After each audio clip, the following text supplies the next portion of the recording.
Thank you. Pretty good. We can't complain. Getting ready for another Thursday night game as the Vikings and the Cowboys play. But it's kind of on regular rest, so this should be an okay matchup. But I think the bigger question, we heard some earlier rumblings that Thursday night football might be going away. What's the truth and what's the story behind it? Well, Mike Florio wrote that at Pro Football Talk that it's one of the options on the table that it may not continue. The NFL obviously fired back quickly and said that it absolutely was not an endangered species. Two things just about the story itself. One is there's no profit for the NFL whatsoever to imply in any way, shape, or form that Thursday night football is in some trouble. Two, as of right now, according to people I have talked to, I don't believe Thursday night football is going to go away. However, I do believe that after the current deal, after next season, after the current deal expires that includes Thursday night, I believe that there will be discussions about whether Thursday night should be in any sort of different form, which, could be anything. As Brian Roloff said to me, the NFL director of media, Howard Katz, and Roger Goodell are the ones who basically control this, as well as the owners, certainly, that everything is on the table with the decline in ratings they've had this year. Now, I think the ratings decline probably for the season is going to probably end up somewhere between 8 and 10%. That's significant, but it is not as big a crisis as it seemed a month ago. But anyway, getting back to Thursday, I think, Tiki, the biggest issue that is going to come up if the NFL attempts to get rid of Thursday night football is that I believe you'd be surprised. I believe that the players would say, hang on, we don't want to get rid of Thursday night football. But I thought the players hated this, Peter. You hear a lot of them talk out about it. But Tiki, you have to ask the players the question. I don't deny that the players hate it. Yeah. About 3 weeks ago, I said to Drew Brees, what about Thursday night football? And he goes, it's only 1 week. In other words, if you look at the schedule, I believe that it's true this year that teams are not asked more than once to play a short week Thursday night game. Yeah. So in other words, you got 16 games, and on one of the games you're going to be inconvenienced. But on the other side, Mike McCarthy once told me, he said, hey, our players like it because they get 4 days off after the game. Yeah, that's a good point. And it doesn't matter unless it does matter, like what happened last week with the Pittsburgh Steelers playing on Thursday night against Indianapolis Colts. And Andrew Luck can't play because he's in the concussion protocol. Now, yeah, he probably could have played were it a Sunday game, but again, and that matters because of the playoffs. I mean, that matters because of the playoffs. I mean, they're on the bubble, like seriously on the bubble. Of course, it matters, but again, there's no guarantee about anything involving injuries, and to me, that's an absolute total fluky thing. Did it matter? Of course, it mattered. Could he have been? I mean, same thing happened with Carson Palmer earlier this year. But I'll just raise one other point about this, that you can't just say to the players, do you want Thursday night football eliminated?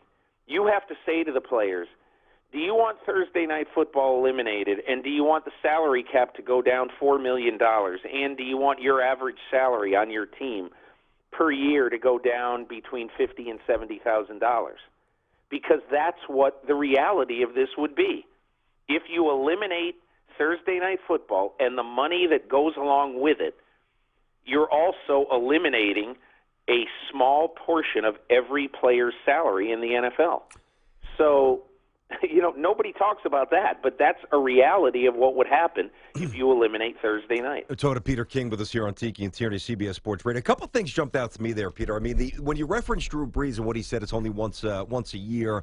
Specific to the teams, it's only once a year, clearly. So they're not, really forced out of a routine maybe as much as we make it out to be. And it helps on the back end because if you win, you're chilling, you get 4 days. That's true. But specific to the fans, we just keep getting force-fed terrible football. And while you make a great point about how residually it would impact the average salary and the salary cap, I get that. But on an even further macro level, wouldn't it behoove the NFL to eventually get rid of it to avoid these crazy drops in ratings and maybe gain it elsewhere? That's one thing that the NFL is going to have to consider. Because clearly the primetime telecasts are what are struggling this year. The Sunday, Monday, and Thursday games are the games that have struggled. I would maintain that more than the quality of play, because nobody's complaining about the Washington-Dallas game on Thanksgiving. Good point. I mean, that's one of the games of the year. But again, I agree totally. There have been some horrible games on Thursday night.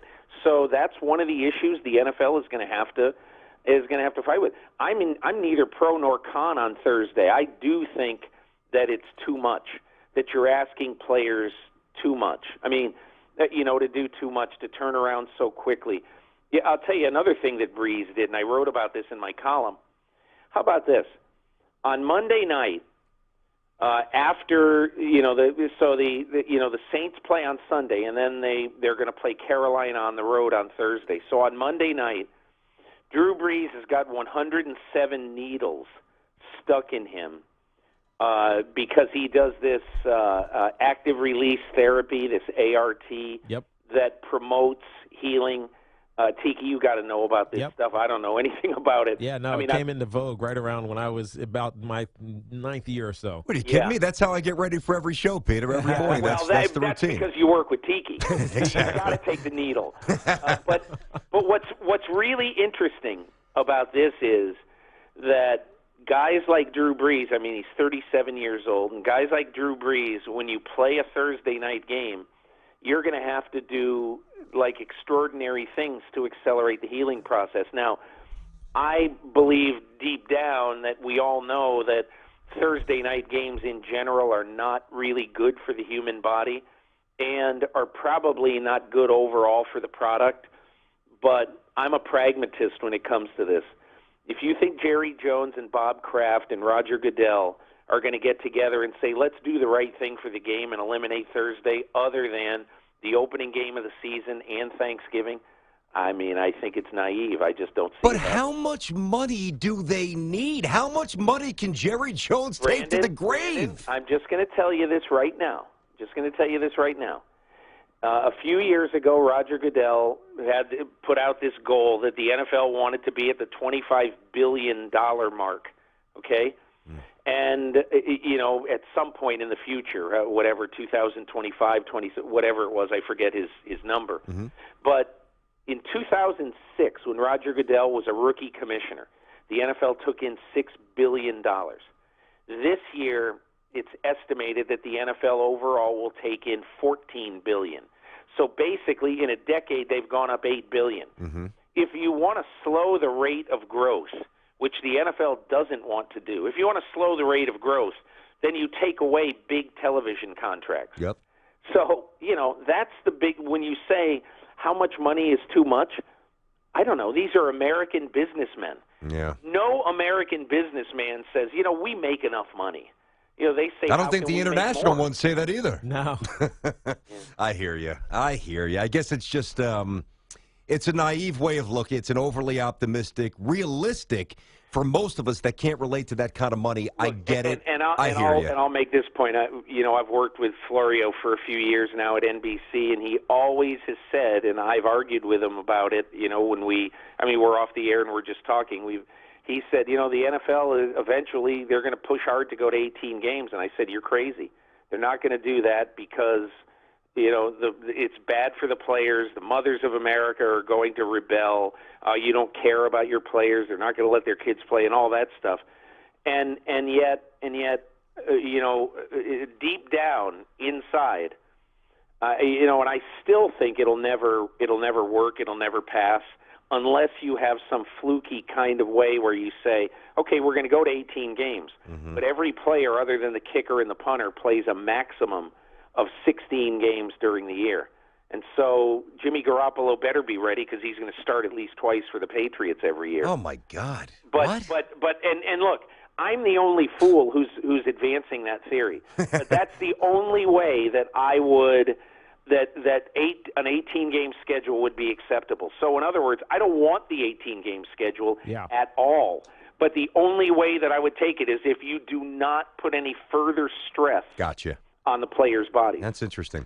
Peter King with us here on Tiki and Tierney, the MMQB.com. One of the great football way. If you're not on it, and most of you are, you simply have to get on it. It's terrific. Lots of great things, including the one I just read about offensive lines, which I think is an interesting perspective in double teams. But I didn't realize that a Thursday night conversation would go this long, Peter. We only have about 2 minutes here. But we were talking about a week ago or so about some of the young, great quarterbacks in football right now. And Derek Carr is one. Dak Prescott, I think, has surprised a lot of people. And Kirk Cousins, who I don't think a lot of people would have put in that conversation, is obviously in that conversation. He is the marquee one because of his contract that is pending, whether he's going to get franchised again or they're going to sign him to a long-term deal. What can we expect from the Redskins, and what will this deal look like? I think that's a great question. And again, I have no evidence whatsoever that Washington is going to try to lowball him or anything like that. But judging by how they negotiated with him last offseason, it's clear that, and judging by the bizarre video after the game, 10 days ago, when Kirk Cousins said, "How do you like me now?" to Scott McLuhan, and McLuhan went to hug him, and it looked like Cousins had this force field, like, "Get away from me, dude." That there's still an issue there. So until proven otherwise, I'm going to have my skepticism hat on that Washington's going to pay him what they should pay him, which in my opinion is about $23 million a year on average, just below Andrew Luck. And look, all you can go by, Tiki, is the evidence. Yeah. And the evidence says that in the last year and a half, since opening day 2015, he's among the top 5 quarterbacks in the major statistical categories: rating, yards, completion percentage, yards per attempt, and all that. So I don't understand what the argument would be for, other than if Washington thinks that it could take a lesser quarterback with a really smart offense and quarterbacks who are going to be on the street, perhaps, say even a Jay Cutler. Maybe they bring in somebody like that. But I don't know that they're going to do any of that. All I know is that I am a little bit skeptical. That just seems so counterintuitive to what I every other team in the too. National Football Pay the League man. does. I mean, yeah, you pay the man. Even if it's the wrong guy, you pay the guy. You got to pay him. I mean, hell, the Bears pay Jay Cutler. Oh, man. Pete, what do you have going on with SeatGeek? We're obviously, it's a great app, and you've told us about it before, but for those who aren't on it yet, what's happening with it? It's great. Just get SeatGeek app on your phone. Order a ticket to any event that you want, sports or otherwise. You get a ticket to anything. And the first ticket that you buy on SeatGeek from that app, you put in the promo code KING. See, even Tiki Barber, the big star, he doesn't have a promo code, but Peter King does. So put in KING for your promo code, and you get $20 back. Nice. So I've made all your listeners $20 this morning. What more do you want out of life? No, but I'd like to know who's going to win the game tonight so I can bet money on the over-under and win some more money here. I would take the Dallas Cowboys if I were you. Look at this guy giving out